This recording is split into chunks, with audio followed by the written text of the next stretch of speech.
fit and finish is priority number one to Woodhaven Log and Lumber and our family that work here. It's what sets us apart from everybody else out there.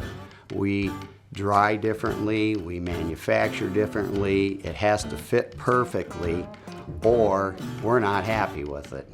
You know, it all starts with the mill. In 30 years of being in business, I went through a few of them and trying to get sawmillers to understand the product that I want, the quality I want. So I finally have worked it down to where I have one mill. It's a mill that's about 6-7 miles from here. And it's an Amish Sawmill, and they do a great job for me. They actually have cut for me long enough now. They'll sort their logs specifically for the product they cut for me. The Amish cut the logs for us. It comes in as a cant form, a blank form, so whether it be a 1x, a 2x, a 3x, it's just a square green timber.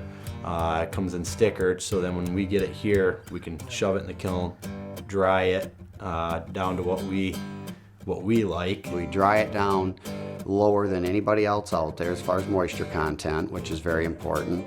And then we bring it in and then we process it through the planer, where we run it at a slower rate than most companies because we want to have the opportunity to defect it, take care of the bad spots or whatever you might find in the product. So we know we're giving our customer, should be 100% usable.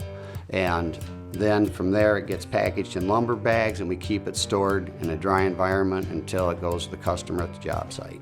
You can't have high speed and top quality. They don't mix. The way you make better margins is you run faster and care less, bottom line. And we've never done that in all the years we've been in business, even when the pressure was to do that. I mean, back in in 2008, when the whole housing industry was junk, I mean, you couldn't sell a stick of wood to anybody. I don't care if they were remodeling and hardly any new builds were going on. It wasn't there. And the pressure at that time to cheapen your product, lower the quality and don't dry it as well and all those things, there was a lot of pressure to do it at that time because you want to stay in business. But Woodhaven and myself and my son, we stay true to our core. The quality and the passion for that purely is just brought over from 15 years of working, and there's no other way we would do it.